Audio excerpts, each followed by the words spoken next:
Shalom umat yang sangat diberkati Tuhan. Ya, terima kasih buat Ibu Gembala yang sudah mempercayakan saya boleh mengisi di sesi yang ketiga ini. Dan saudaraku, perkenalkan saya Pendeta Petrus Purba dari Jakarta menjadi berkat buat Bapak Ibu. Sesi yang pertama kita berbicara tentang kuasa doa. Dan sesi yang kedua kita berbicara tentang bimbingan ilahi. Nah, saudaraku, sesi yang ketiga ini saya berbicara tentang kekuatan sebuah benih. Kekuatan sebuah benih. Saudara boleh bertepuk tangan, saudara boleh memuji Tuhan dengan dahsyat dan luar biasa. Saudara boleh berbahasa roh. Tapi kalau saudara tidak punya benih, saudara tidak punya apapun dalam hidup saudara. Itulah sebabnya dalam Yohanes 12 ayat 24, Yesus berkata, Yohanes 12 ayat 24, satu biji gandum jatuh ke dalam tanah dan mati akan menghasilkan banyak buah.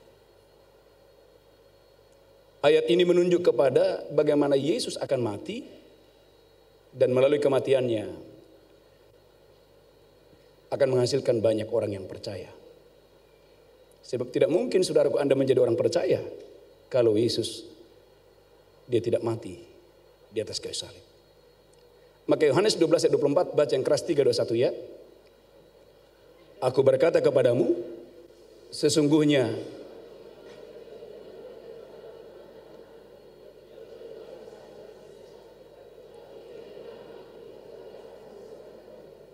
Oke, baca yang semangat 3, 2, 1, iya.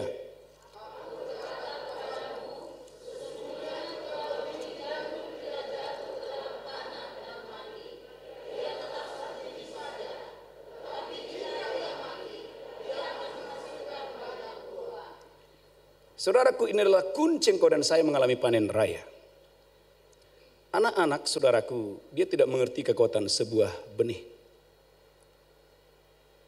Anak-anak berorientasi kepada buah atau pada makanan. Tapi orang yang dewasa, dia berorientasi kepada benih. Ada di sini anak petani selain saya, boleh angkat tangan yang anak petani? Oke, beberapa orang saja. Saudara, gereja Tuhan saya adalah anak petani. Ibu saya selalu bilang begini, dia tunjuk satu tempat, kamar yang kecil, dia bilang, jangan kau apa-apakan benih itu. Saudaraku, mayoritas orang di kampung saya, mereka punya lumbung tempat padi, tapi mereka selalu punya kamar khusus tempat benih. Semua yang ada di dalam lumbung boleh digiling, boleh dimakan.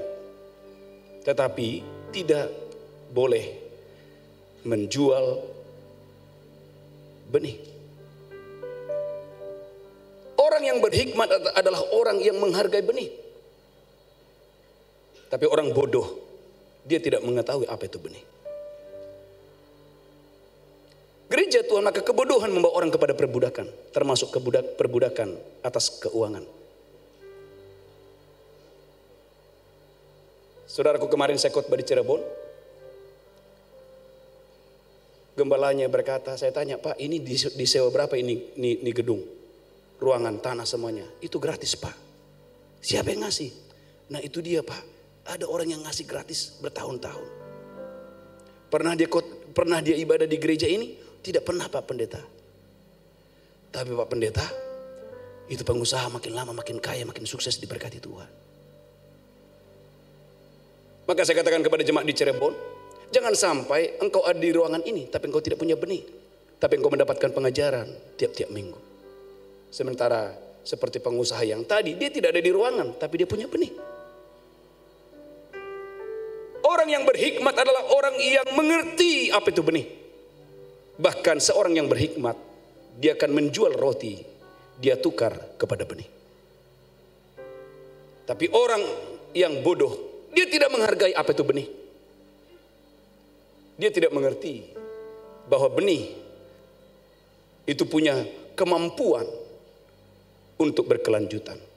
Itulah sebabnya dalam kitab Kejadian pasal yang pertama, Tuhan tidak pernah menciptakan tumbuh-tumbuhan berulang-ulang, hanya satu kali. Kejadian pasal yang pertama. Mengapa Allah menciptakan tumbuh-tumbuhan hanya satu kali?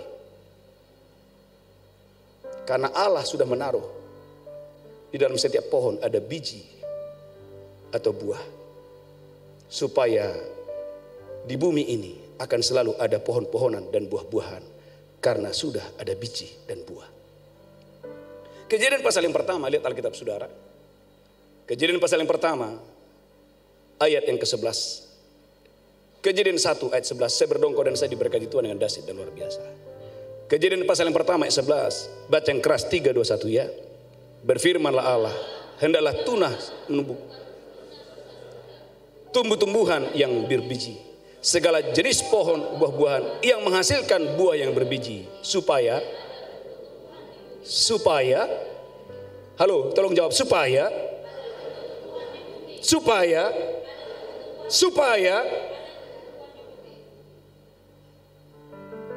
itulah sebabnya Tuhan membenci kemandulan.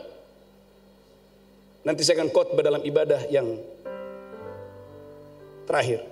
Ada banyak orang saudaraku hari-hari ini, dia tidak mau menikah. Kenapa? Kebodohan. Dan salah satu pekerjaan iblis hari-hari ini, bagaimana setan bekerja dengan spirit LGBT. Kenapa? Karena dia ingin merusak benih. Dia tidak menghargai apa itu benih. Saya berdoa dalam nama Yesus, engkau dan saya tidak mencemarkan benihmu. Itulah sebabnya Alkitab berkata terang dan gelap tidak boleh menyatu. Berapa banyak orang pernikahan yang kacau, kenapa? Karena tidak mempersiapkan benih yang terbaik. Waktu saya kecil saudaraku, ayah saya peternak ayam. Di depan ada rumah bapak udah saya yang ayamnya ayam besar. Di sebelah kiri itu adalah rumah abang saya, ayam yang kecil. Kalau ada ayam abang saya yang datang, bapak saya bilang begini, lili, artinya usir itu. Saya bilang, kenapa? Jangan sampai dibibitinya ayam kita. Kenapa? Karena ayam abang saya, saudaraku, sudah kecil dan suaranya jelek. Dan bapak saya tidak izinkan dia membibiti betina-betina kami. Kenapa? Karena itu bicara generasi. Tapi hari Jumat adalah hari pasar di Dolok Sanggul. Ayah saya, saudaraku, dia ambil, saudaraku, jagung. Dia bawa, saudaraku, dia tuntun, saudaraku, ayam jantan bapak udah saya. Hurre. Dan saudaraku, ayam jago bapak udah saya membibiti betina-betina kami. Dan apa yang terjadi? Betina-betina kami mengeluarkan telur-telur yang besar. Dan terjadi perubahan yang luar biasa. Bukan tidak beralasan Abraham berkata, bersumpahlah di bawah pangkal pahaku, bahwa sekali-kali engkau tidak membawa perempuan asing kepada anak laki-lakiku. Berapa banyak orang saudaraku bodohnya luar biasa. Tidak mengerti kekuatan sebuah benih. Maka saudara anak-anak muda yang belum menikah di tempat ini, boleh angkat tangan? Ada siapa di sini yang belum menikah? Dari sekarang kamu sudah berdoa untuk pasangan kamu. Dari sekarang. Katakan haleluya. Dari sekarang kamu sudah berdoa. Amin. Jangan sampai benih yang asing yang datang. Engkau harus memastikan bahwa engkau dan saya mendapatkan benih yang terbaik. Katakan haleluya. Kurang mantap katakan amin. Maka tema khotbah pagi sore hari ini adalah kekuatan sebuah benih, termasuk dalam hal kemakmuran. Angkat tangan saudara, kemakmuran akan datang kepadamu. Financial breakthrough akan datang kepadamu. Engkau tidak akan pernah miskin seumur hidupmu. Tidak akan pernah ada atap rumah yang bocor ketika kau dan saya punya benih. Masalah terbesar ada orang kaya, ketika dia mati, anaknya miskin, cucunya miskin, semuanya miskin. Kenapa? Waktu dia kaya, dia tidak punya benih. Tapi ada orang saudara, waktu dia hidup pas-pasan, tapi anaknya kaya, cucunya kaya. Kenapa? Karena waktu dia ada di bumi, dia mempersiapkan benih. Gereja Tuhan kita hidup untuk mempersiapkan benih yang terbaik. Dan engkau akan panen raya, engkau akan mengalami panen raya, engkau akan mengalami kelimpahan kemakmuran. Dan segala berkat, Ulangan 28:1-2, segala berkat ini akan datang kepadamu, menjadi milikmu, menjadi kepunyaanmu. Kalau engkau dan saya mengerti kekuatan sebuah benih. Tepuk tangan dulu yang kuat yang dahsyat buat Allah kita. Tepuk tangan yang terbaik, tepuk tangan, sorakan haleluya. Sorakan haleluya. Ayo sorakan haleluya, buka mulut saudara, sorakan haleluya. Jangan tutup mulutmu. Mulut yang tertutup adalah destiny yang tertutup. Tapi ketika mulutmu terbuka, destinimu terbuka, kemenangan itu datang, kedahsyatan itu datang, keluar biasaan itu datang dengan dahsyat dan luar biasa. Katakan haleluya, haleluya. Itulah alasan mengapa orang miskin. Kenapa? Karena dia selalu memperkatakan, jangan dong hepeng, nggak ada uang katanya. Padahal uang banyak di bank, tinggal ditransfer ke rekening saudara. Amin. Katakan haleluya. Siapa mau diberkati Tuhan yang dahsyat dan luar biasa? Katakan haleluya. Dan saya percaya orang-orang yang sudah membawa benih hari ini, engkau akan melihat saudaraku, cerita akan berubah. Dompet akan berubah, keuangan akan berubah. Sesuatu yang sulit bagimu bertahun-tahun menjadi mudah. Kenapa? Bukan lagi engkau yang mengerjakannya, tetapi benihmu lah yang mengerjakannya. Tepuk tangan yang kuat yang dahsyat buat Allah kita. Tepuk tangan, sorakan haleluya. Sorakan haleluya. Ubah caramu beribadah, berubah hidupmu. Ubah caramu mendengarkan khotbah. Maka kita berkata, perhatikan cara kamu dengar. Karena kepada setiap orang yang mempunyai akan diberi. Tapi siapa yang tidak mempunyai, apapun yang ada padanya diambil dan diberikan kepada yang mempunyai. Tema khotbah sesi yang ketiga ini adalah kekuatan sebuah benih. Ulangi lagi, Kejadian pasal yang pertama. Haleluya, haleluya. Ayat yang ke-11, baca yang keras, Kejadian 1:11, 3, 2, 1, ya. Berfirmanlah Allah, hendaklah tunas menumbuhkan tunas-tunas muda, tumbuh-tumbuhan yang berbiji, segala jenis pohon-pohon buah-buahan, supaya ada tumbuh-tumbuhan di bumi. Katakan haleluya. Maka dalam 2 Korintus 9 ayat yang ke-6, kita punya Allah yang memberikan engkau roti untuk dimakan. Kita punya Allah yang memberikan Anda benih untuk ditabur. Dan kita punya Allah yang melipat gandakan setiap benih yang Anda tabur. 2 Korintus 9. Haleluya. Dalam 2 Korintus 9, saya berdoa dan saya diberkati Tuhan dengan dahsyat dan luar biasa. Untuk hormat kemuliaan bagi nama Tuhan. 2 Korintus 9 ayat yang ke-10 dulu. 2 Korintus 9 ayat 10. Saya berdoa dan saya diberkati Tuhan dengan dahsyat dan luar biasa. 3, 2, 1 ya.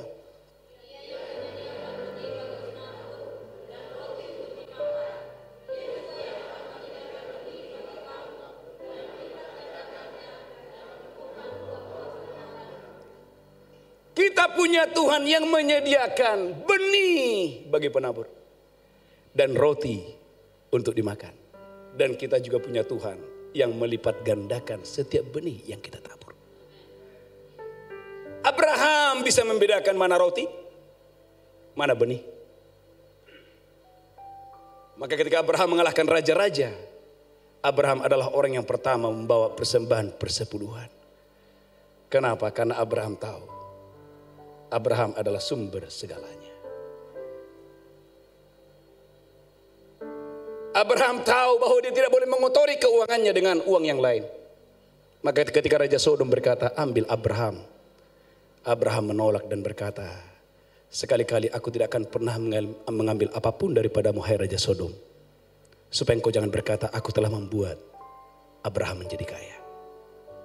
Berapa banyak anak-anak Tuhan saudaraku, mereka meminta sesuatu kepada raja-raja Sodom untuk memperkaya mereka. Abraham tidak seperti itu. Abraham tidak pernah mengotori keuangannya dengan uang Raja Sodom. Maka ketika Raja Sodom berkata dalam kitab Kejadian, ambil ini Abraham. Abraham berkata, sehelai benang pun tidak akan kuambil daripadamu, hai Raja Sodom. Supaya engkau jangan berkata, aku telah membuat Abraham menjadi kaya.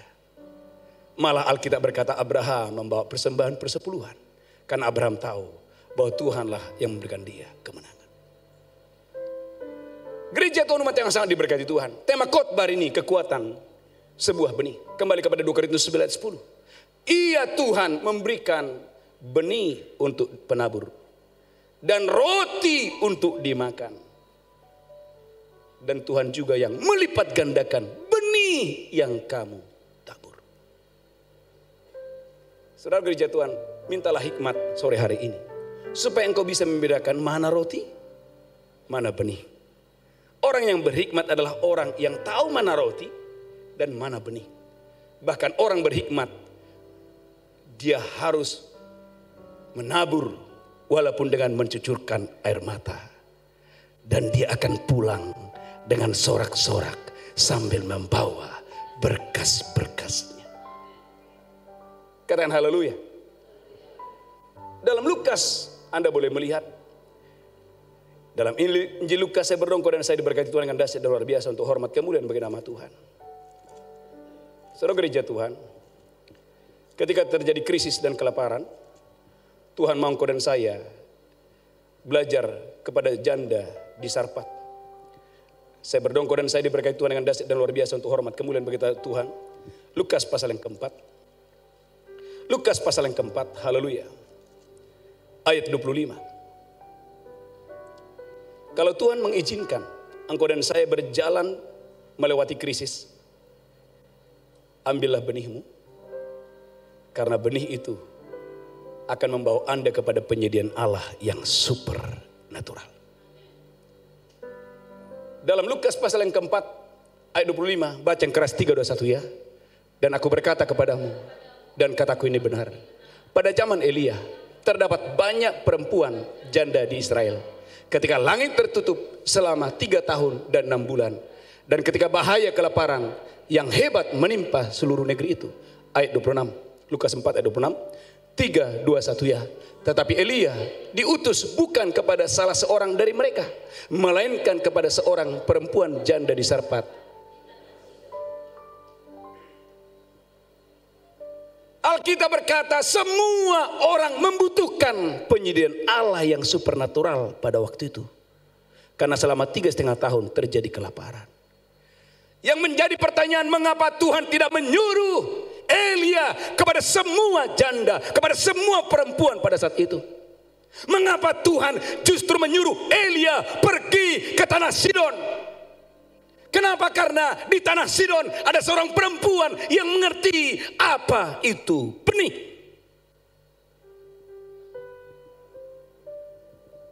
Maka Elia berkata kepada perempuan di tanah Sidon, kepada janda di Sarpat, berikan kepadaku. Perempuan itu berkata, tidak ada, hanya sedikit minyak dan roti. Itu pun hanya untukku dan untuk anak perempuanku, lalu besok kami akan mati.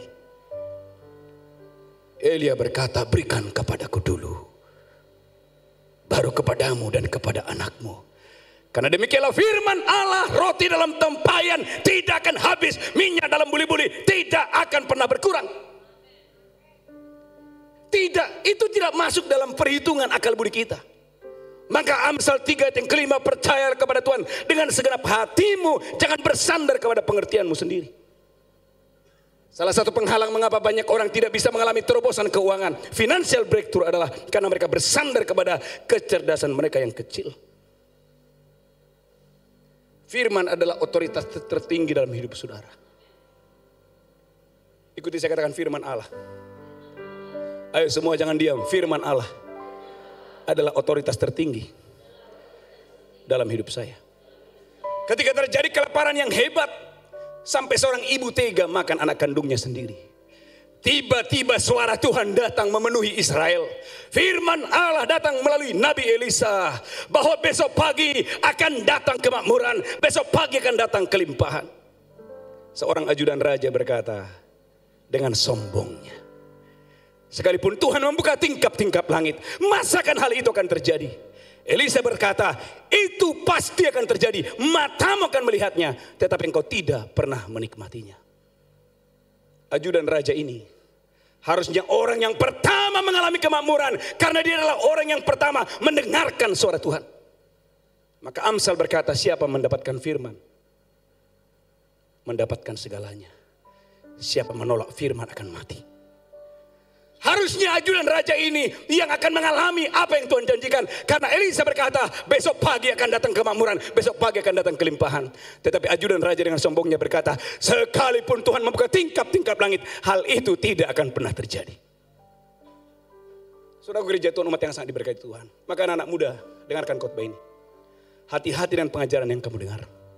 Maka Maleakhi berkata bahwa bibir seorang imam memelihara pengetahuan, dan banyak orang mendapatkan pengajaran dari bibir seorang imam. Karena pengajaran yang benar mendatangkan pertobatan, pengajaran yang benar mendatangkan pemulihan, pengajaran yang benar mendatangkan kesembuhan dengan dahsyat dan luar biasa.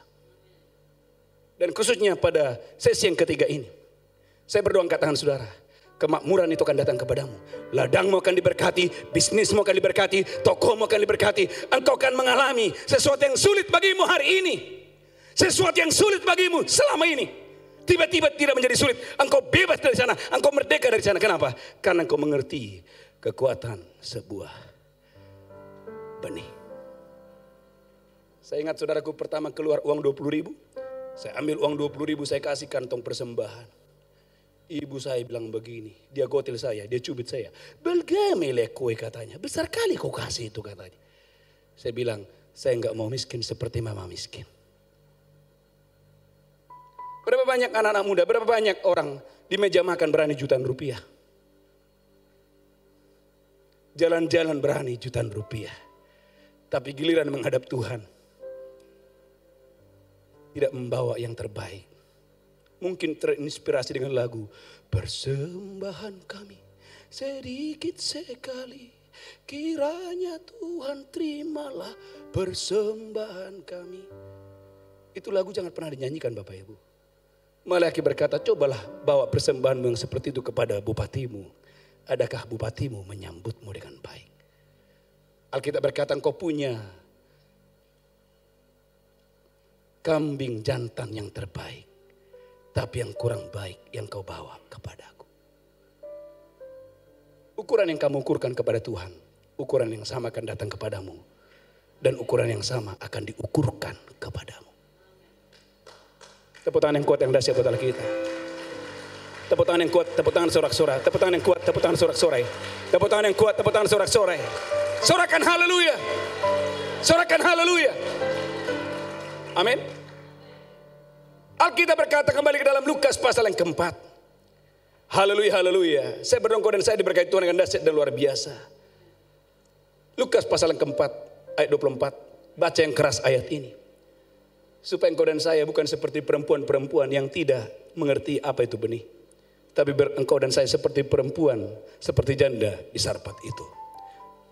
Lukas pasal 4 ayat 24, 3, 2, 1 ya. Sesungguhnya. Lanjutkan terus. Ayat yang ke-25. Dan aku berkata kepadamu. Dan kataku ini benar. Pada zaman Elia. Terdapat banyak perempuan janda di Israel. Ketika langit tertutup. Selama 3 tahun dan 6 bulan. Dan ketika bahaya kelaparan yang hebat. Ayat 26, 3, 21 ya. Tetapi Elia diutus bukan kepada salah seorang dari mereka, melainkan kepada seorang perempuan janda di Sarpat di tanah Sidon. Katakan haleluya.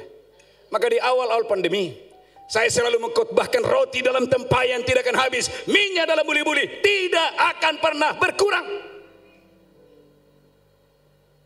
Amsal berkata, siapa yang menimbun gandum akan dikutuki orang. Tapi siapa yang menjual gandum, siapa yang membagi-bagikan gandum, siapa yang membagi-bagikan gandum, berkat Tuhan datang atas orang itu. Pertanyaan saya, siapa yang sudah membagi-bagikan gandum di masa pandemi kemarin? Siapa yang sudah membagi-bagikan gandum di masa pandemi kemarin? Gak ada. Siapa menahan gandum, menimbun gandum di masa yang sukar, akan dikutuki orang. Amsal berkata itu. Tetapi siapa menjual gandum, siapa membagi-bagikan gandum, berkat Tuhan turun kepada orang itu. Ketika terjadi krisis, ketika terjadi kelaparan, Tuhan mau agar gereja Tuhan engkau tidak menimbun gandum. Ketika terjadi krisis dan kelaparan, engkau dan saya harus seperti Yusuf. Engkau harus membuka lumbungmu dan membagi-bagikan gandummu. Sehingga lewat perbuatanmu yang baik itu, Bapakmu yang di sorga dimuliakan. Tepuk tangan yang kuat, tepuk tangan yang dahsyat.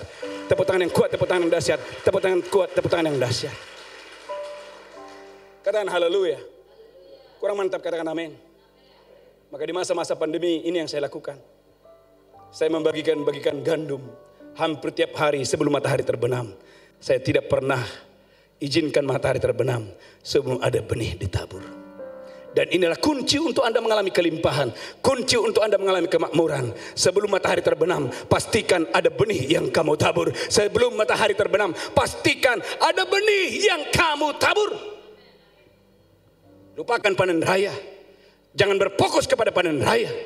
Tetapi saudaraku berfokus untuk menabur benih. Hari ini saya menabur benih. Sebelum matahari terbenam saya menabur benih. Besok saya menabur benih. Lusa saya menabur benih. Besoknya lagi saya menabur benih. Lusa saya menabur benih. Engkau akan melihat penyediaan Allah yang supernatural, penyediaan Allah yang tak terbatas itu akan datang kepadamu dengan dahsyat dan luar biasa. Katakan haleluya. Kurang mantap katakan amin. Maka saudaraku mohon maaf, banyak pengajar salah mengajar. Seorang hamba Tuhan itu seperti seorang yang ada di apotek menjual obat. Kalau orang sakit gigi dia harus kasih obat gigi supaya giginya sembuh. Kalau orang sakit perut dia harus kasih obat supaya sakitnya sembuh. Saudara gereja Tuhan, kalau ada orang datang kepada saya, Pak Pendeta, doakan Pak supaya saya mengalami terobosan keuangan. Yang pertama saya sampaikan adalah benih. Katakan amin. Berapa banyak orang saudaraku, dia datang ke ladang, dia cangkulin itu ladang. Dia masukin air. Dia ambil rumput-rumput liar. Tapi giliran untuk menabur benih, dia tidak pernah menabur benih. Tapi dia berdoa supaya terjadi panen raya. Tidak mungkin ini terjadi. Karena 2 Korintus 9 ayat 10. Ia menyediakan benih bagi penabur, roti untuk dimakan. Ia Tuhan menumbuhkan melipat gandakan benih yang kamu tabur. Maka Yohanes 12 ayat 24. Satu biji gandum kalau jatuh ke dalam tanah dan mati akan menghasilkan banyak buah. Katakan haleluya. Kurang mantap katakan amin. Siapa yang mau diberkati Tuhan boleh angkat tangan tinggi-tinggi. Anda mau diberkati Tuhan dengan dahsyat dan luar biasa. Kemarin saudaraku di jemaat yang saya layani, ada seorang ibu biasa, dia bawa anaknya. Ketika dengar khotbah seperti ini, dia bersaksi, Pak Pendeta, tiba-tiba saya ambil dompet saya. Saya ambil semua uang saya Pak Pendeta. Saya masukin di kantong persembahan. Hanya tinggal beberapa sisa. Karena saya percaya kekuatan sebuah benih. Apa yang terjadi? Ibadah selesai. Ibu ini dengan anak kecilnya Bapak Ibu, dia pergi ke toilet. Dan waktu dia pergi ke toilet, tiba-tiba ada jemaat kita mendatangi dan berkata, Bu sini. Dia dikasih keuangan yang luar biasa. Apakah itu kebetulan? No. Kekuatan sebuah benih. Kekuatan sebuah benih. Saya berdoa hari ini kau dan saya diberkati Tuhan dengan dahsyat dan luar biasa untuk hormat kemuliaan bagi nama Tuhan. Haleluya, haleluya. Maka saudara gereja Tuhan, Amsal 11 ayat 24. Amsal 11 ayat 24. Baca yang kuat, yang keras, 3, 2, 1 ya.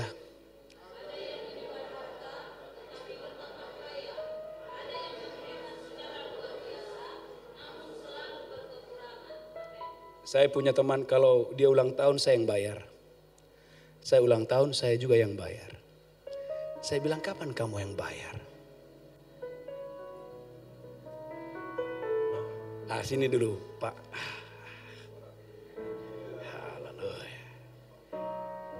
Saya ulang tahun, saya yang bayar. Dia ulang tahun, saya juga yang bayar. Saya bilang, kapan kamu bayar? Dia peluk saya, itulah kau Bapak tua katanya. Banyak berkatmu katanya. Gereja Tuhan. Maka perhatikan ini. Orang yang murah hati, itu rezekinya luar biasa. Katakan haleluya. Orang yang murah hati, maka kita berkata jangan duduk dengan orang yang kikir. Karena orang yang kikir disejajarkan dengan penyembah berhala. Bilang kanan kirimu, orang kikir disejajarkan dengan penyembah berhala.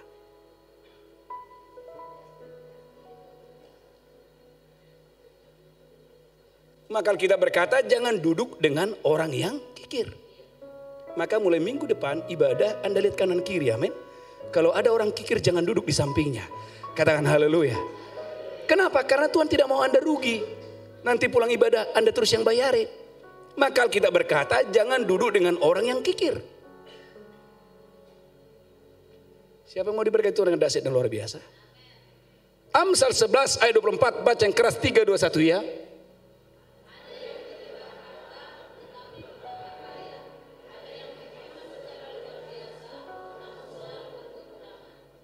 Oleh karena itu pengajaran firman bertolak belakang dengan ajaran dunia. Dunia mengajarkan hemat pangkal kaya. Saya dulu waktu sekolah itu remah sekali tuh. Hemat pangkal kaya. Ada dua yang saya ingat itu. Ini Bapak Budi. Ini Bapak Budi. Terus yang kedua, hemat pangkal kaya. Gereja Tuhan, Alkitab berkata ada orang menyebar harta bertambah kaya. Mengapa? Karena ini bicara benih.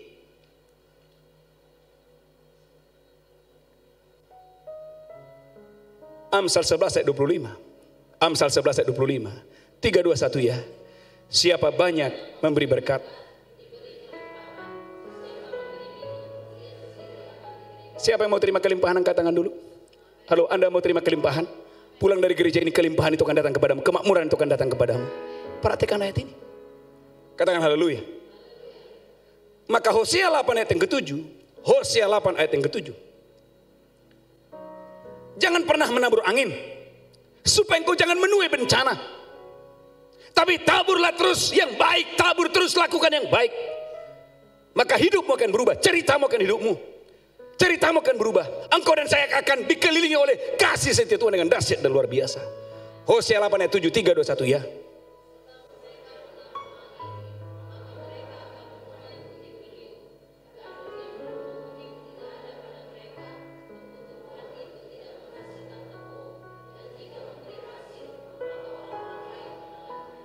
Ada enggak orang seperti ini menurut Anda? Orang lain yang memakannya. Itu tidak akan pernah terjadi dalam hidupmu. Engkau akan memakan hasil dari pekerjaan tanganmu. Baca yang keras yang kuat. 3, 2, 1 ya. Maka mereka akan menuai puting beliung. Gandum yang terbaik. Tumbuh-tumbuhan itu jika memberi hasil. Kenapa? Karena dia tidak menabur yang baik. Tapi kalau hari ini kau dan saya menabur yang baik, bukan orang lain yang memakan hasil dari pekerjaan tanganmu, tapi mulutmu sendiri yang akan menikmatinya. Tepuk tangan yang kuat yang dahsyat buat kita. Haleluya, tepuk tangan yang kuat yang dahsyat buat kita.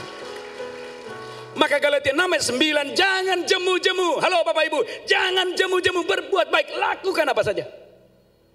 Karena apabila saudara tahu waktunya, kamu akan menuai jika kamu tidak menjadi lemah. Galatia 6 ayat 9, 3, 2, 1 ya.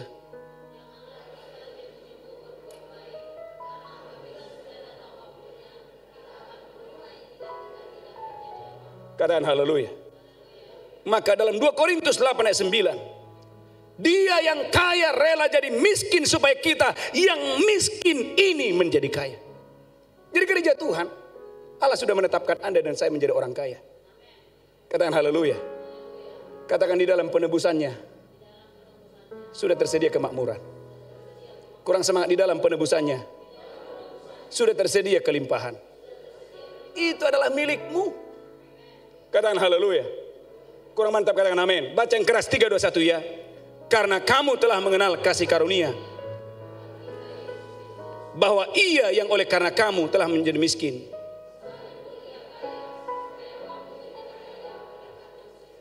Maka Yohanes 10 ayat 10, iblis datang mencuri, membunuh dan membinasakan, tetapi Yesus datang supaya kamu hidup dan hidup dalam segala kelimpahan. Ayub 1 ayat 10. Kalau engkau dan saya punya benih, maka Tuhan itu akan memagari apa yang ada padamu. Dan engkau tidak akan pernah kehilangan apapun. Iblis, setan kegelapan tidak bisa menyentuh harta bendamu, tidak bisa menyentuh apa yang ada padamu karena Anda punya benih. Ayat pasal yang pertama, ayat 10, baca yang keras 3, 2, 1 ya. Bukankah engkau yang membuat pagar sekeliling dia dan rumahnya serta segala yang dimilikinya? Apa yang dikerjakannya telah kau berkati, dan apa yang dimilikinya. Amin. Saya berkali-kali kehilangan, tapi tidak bisa hilang. Amin. Waktu saya di Paris, handphone saya hilang. Tapi saya yakin tidak akan pernah hilang. Amin. Saya datangi lagi tempat itu, handphone saya ada di situ. Waktu saya kemarin saudaraku di Israel, paspor saya hilang di Qumran. Paspor. Anda bisa bayangkan kalau hilang Bapak Ibu, kemana saya mengurus paspor. Tapi tiba-tiba paspor itu dikembalikan dengan cara yang luar biasa. Coba Anda renungkan, kalau Anda dan saya sebagai anak Tuhan, engkau sering mengalami kehilangan. Coba, jangan-jangan kau dan saya tidak punya benih.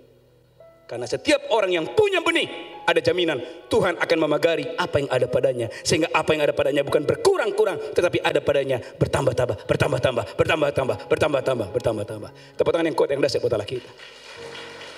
Tepuk tangan suara-suara buat Allah kita dengan dahsyat dan luar biasa. Oleh karena itu Maleakhi 3:8 sampai 11. Maleakhi 3:8 sampai 11. Bolehkah manusia menipu Allah? Namun kamu telah menipu Tuhan. Itulah sebabnya. Maleakhi 3:8. Baca yang keras 3:21 ya. Bolehkah manusia menipu Allah? Namun kamu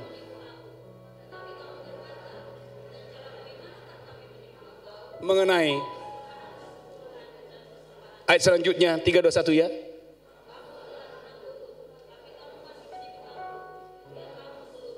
Ayat 10 3:21 ya.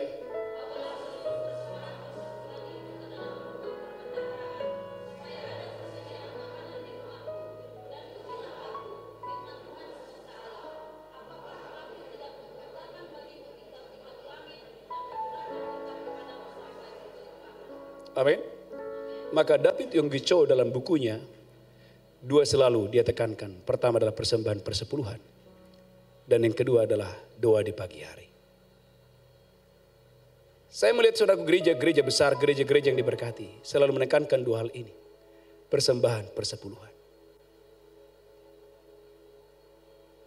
Persembahan persepuluhan adalah anak kunci untuk engkau dan saya membuka pintu kemakmuran. Maka firman Tuhan berkata, bawalah persembahan persepuluhan itu. Maka aku akan membuka tingkap-tingkap sorga. Dan mencurahkan berkat kepadamu sampai berkelimpahan. Amin. Di jemaat yang saya layani saudaraku, ada anak SMA. Kelas 1 SMA sudah punya penghasilan jutaan rupiah. Padahal bapaknya cuma supir Grab. Kemarin saudaraku ucapan syukur karena mereka sudah membeli sebuah rumah. Dan waktu sebelum makan siang kami ibadah dulu. Saya main gitar, ada gitar yang bagus. Saya tanya, ini gitar siapa? Oh, ini gitar anak saya Pak Pendeta.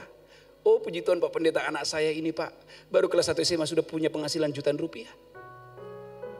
Pak, ini anak saya Pak sudah beli 2 handphone Pak. Dia beli semua peralatan sekolah dia yang beli semua. Oh. Saya tanya kenapa bisa seperti itu? Iya Pak Pendeta. Karena waktu dia kelas 3 SMP, Pak Pendeta lagi khotbah. Sementara khotbah disampaikan, ketika saya berkhotbah tentang memberi adalah akses kepada kemakmuran, memberi adalah akses kepada kelimpahan. 2 Korintus 9 ayat yang ke-6. Tiba-tiba anak ini kelas 3 SMP, dia begini, Mama ada uang enggak? Kenapa? Saya mau membawa persembahan kepada Tuhan. Dari kelas 3 SMP. Kemudian saudara waktu di kelas 1 SMA, Tuhan memberkati dengan cara yang luar biasa. Anak kelas 1 SMA. Saya tanya, kamu jualan apa? Di internet. Jualan ini om, jualan ini om, jualan ini, jualan ini, jualan ini. Kelas 1 SMA. Tapi saya melihat kenapa? Karena jiwanya makmur.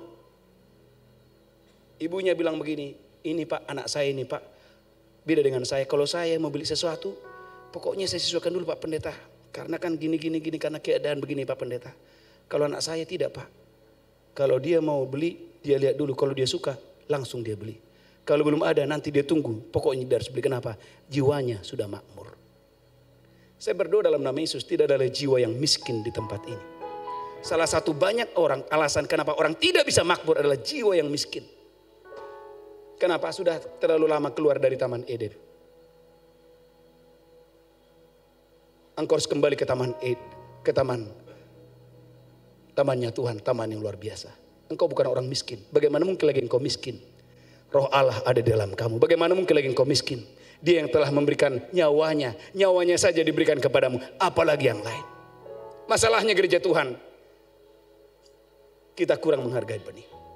Dan saya berdoa di akhir ibadah ini, engkau dan saya mempersiapkan benihmu yang terbaik kepada Tuhan. Maka Malaki 3:8 sampai 11, saudaraku, paling tidak ada 3 berkat yang luar biasa di situ. Yang pertama, ketika engkau dan saya membawa persembahan persepuluhanmu, dengarkan ini, Tuhan akan membuka tingkap-tingkap langit, mencurahkan berkat kepadamu sampai berkelimpahan. Yang kedua, Tuhan akan mengusir belalang pelahap, belalang pelompat, belalang pengerip, dijauhkan seumur hidupmu, tidak akan pernah disentuh oleh belalang. Dan yang ketiga, engkau akan melihat pohon delima berbuah, pohon zaitun berbuah, pohon anggur berbuah, semuanya berbuah. Kenapa? Kekuatan sebuah benih. Katakan haleluya. Kurang mantap, katakan amin. Tepuk tangan dulu yang kuat yang dahsyat buat laki itu. Maka jangan anggap enteng persembahan, termasuk Anda ibadah di tempat ini. Karena ternyata waktu Anda membawa persembahan, engkau dan saya sedang datang kepada Tuhan yang memberkati engkau berlimpah-limpah. Keluaran 20 ayat 24 ini, setiap kali saya membaca ayat ini, roh saya menyala-nyala dengan dahsyat luar biasa. Keluaran 20 ayat 24, baca dengan semangat, 3, 2, 1 ya. Kau buatlah bagiku mezbah dan persembahkanlah di atasnya korban bakaranmu dan korban keselamatanmu, kambing dombamu dan lembu sapimu. Pada setiap tempat yang kutentukan menjadi tempat peringatan bagi namaku, aku akan datang kepadamu. Aku akan datang kepadamu. Halo, aku akan datang kepadamu. Aku, kata Tuhan, akan datang kepadamu. Dan apa? Jadi setiap kali engkau datang ke rumah Tuhan, jangan datang dengan tangan yang kosong.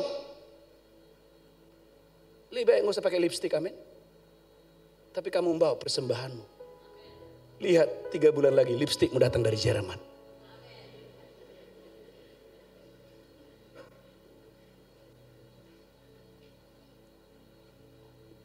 Saya ngomong begini Bapak Ibu karena saya mengalami. Saya sudah melihat saudaraku jemaat yang utang-utang. Setiap kali dia datang, pendeta kabur. Kenapa? Pasti nanti konseling itu terus.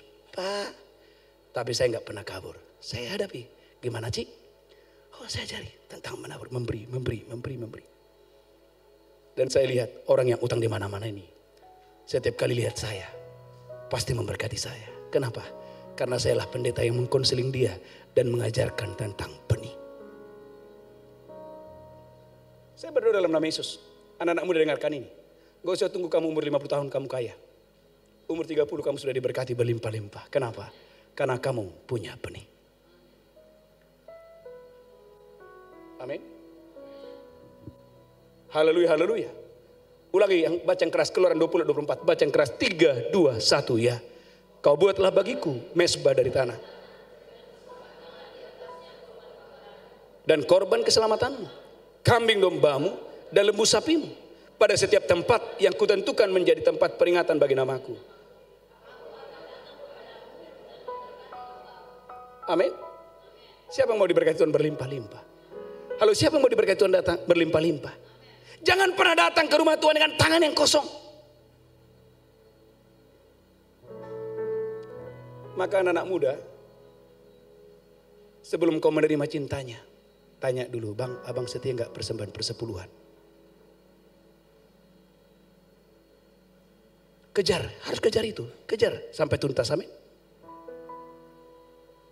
Kalau dia tidak setia, gak usah terima cintanya.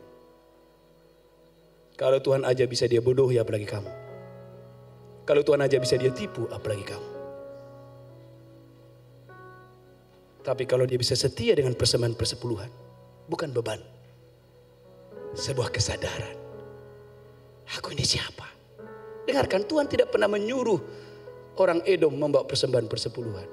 Anda tidak akan pernah menemukan orang Babel membawa persembahan persepuluhan. Tuhan tidak pernah menyuruh orang miskin membawa persembahan persepuluhan.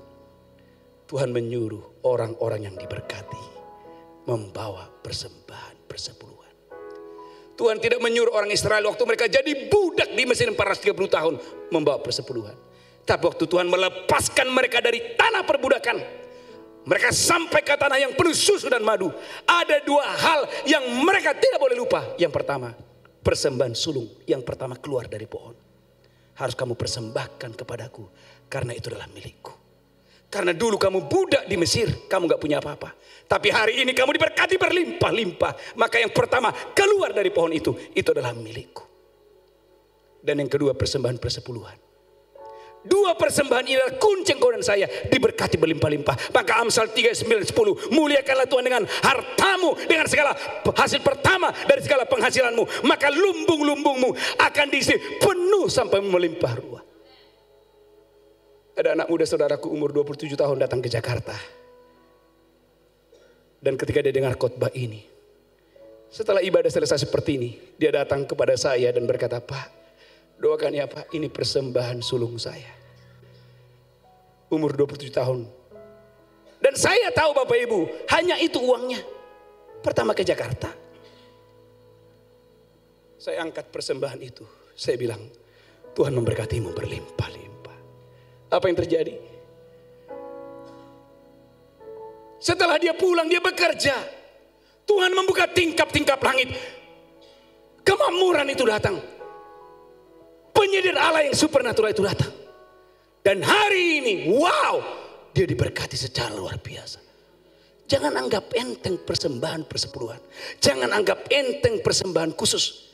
Waktu engkau datang dengan ucapan syukur, maka ulangan 8 ayat 17, 18, ulangan 8 ayat 17, 18. Jangan engkau berkata dalam hatimu, kekuatan tanganku lah yang memperoleh semuanya ini. Tetapi biarlah engkau ingat kepada Tuhan Allahmu. Dialah yang memberikan kepadamu kekuatan untuk memperoleh semuanya itu. Ulangan 8 ayat 17, 18. Baca yang keras 3, 2, 1 ya. Janganlah kau katakan dalam hatimu.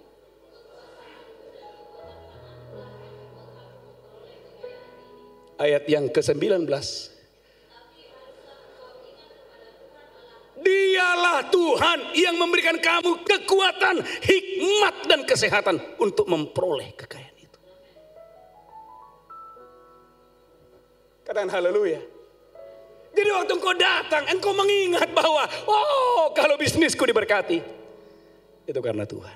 Oh kalau ladangku diberkati, oh kalau studiku diberkati, itu karena Tuhan. Sehingga waktu engkau membawa dengan pengertian yang benar. Engkau membawa dengan sukacita. Karena Tuhan lah yang memberkatimu dengan dahsyat dan luar biasa.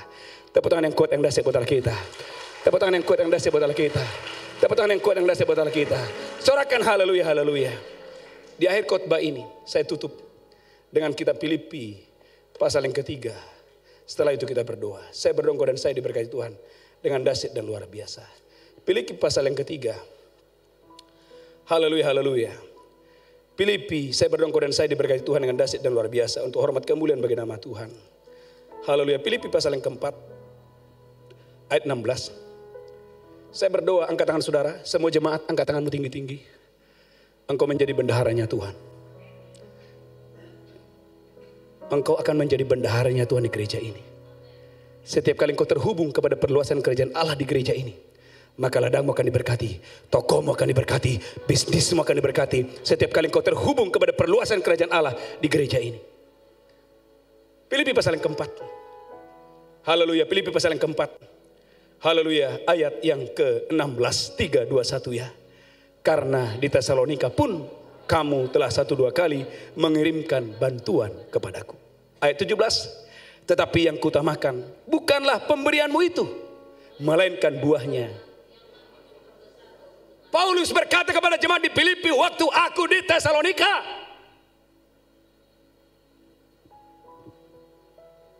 kamu telah mengirimkan benih kepadaku, kamu telah mengirimkan bantuan kepadaku, kata Paulus. Tetapi Paulus sebagai rasul, sebagai hamba Tuhan berkata, yang kuutamakan bukanlah pemberianmu, bukanlah benihmu, melainkan buahnya yang memperbesar keuntunganmu. Anda bukan jemaat yang bertumbuh kalau Anda datang ke tempat ini. Anda belum punya hati yang memberi. Anda belum bertumbuh. Saya ulangi, Anda bukan jemaat yang bertumbuh kalau engkau dan saya diajar bertahun-tahun, tapi engkau dan saya belum pernah ambil bagian untuk perluasan kerajaan Allah di tempat ini. Dan benih yang kamu bawa itu akan, saudaraku, menjadi buah. Dan buah itu akan memperbesar keuntunganmu. Ulangi baca yang keras, Filipi pasal yang keempat. Haleluya, baca yang keras ayat 17. 3, 2, 1 ya. Tetapi yang kutamakan bukanlah pemberian itu, melainkan buahnya.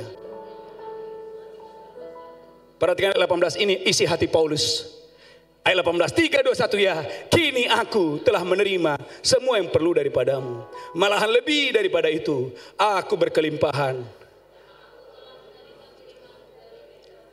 Suatu apa? Amin. Paulus sebagai gembala berkata, kini aku berkelimpahan. Karena aku telah menerima semuanya itu daripadamu. Suatu persembahan yang kudus, yang berkenan kepada Tuhan. Katakan haleluya. Kurang mantap katakan amin. Perhatikan ayat 19. Maka Paulus berdoa bukan kepada jemaat yang tidak punya benih. Paulus berdoa bukan Allahku akan memenuhi keperluanku. Bisa Anda lihat nggak bedanya di mana? Paulus tidak berdoa, Allahku akan memenuhi kebutuhanku, bukan. Paulus berdoa, Allahku akan memenuhi keperluanmu. Kapan itu? Waktu mereka membawa benih mereka. Maka Paulus sebagai hamba Tuhan berdoa, Allahku, Allah yang kulayani itu akan memenuhi segala keperluanmu menurut kekayaan dan kemuliaannya dalam Kristus Yesus. Kenapa? Karena orang yang melayani di tempat kudus Tuhan, di mimbar ini, melayani, Tuhan memenuhi kebutuhan mereka dari tempat kudus itu. Jadi waktu engkau dan saya membawa persembahan persepuluhanmu, membawa persembahan khususmu ke rumah Tuhan untuk perluasan kerajaan Allah, Alkitab berkata itu adalah suatu persembahan yang kudus, persembahan yang harum, persembahan yang menyenangkan hati Tuhan. Maka Paulus berkata, Allahku akan memenuhi segala keperluanmu menurut kekayaan dan kemuliaannya dalam Kristus Yesus. Siapa yang mau hari ini engkau dan saya akan mengalami penyediaan Allah yang supernatural, maka Allah akan memenuhi segala keperluanmu. Kapan itu? Bukan ketika engkau datang dengan tangan yang kosong, tapi waktu engkau belajar seperti jemaat di Filipi, engkau membawa benihmu, engkau membawa persembahanmu. Maka waktu engkau membawa benihmu, membawa persembahanmu, Allahku, kata Paulus, akan memenuhi segala keperluanmu menurut kekayaan dan kemuliaannya dalam Kristus Yesus Tuhan kita.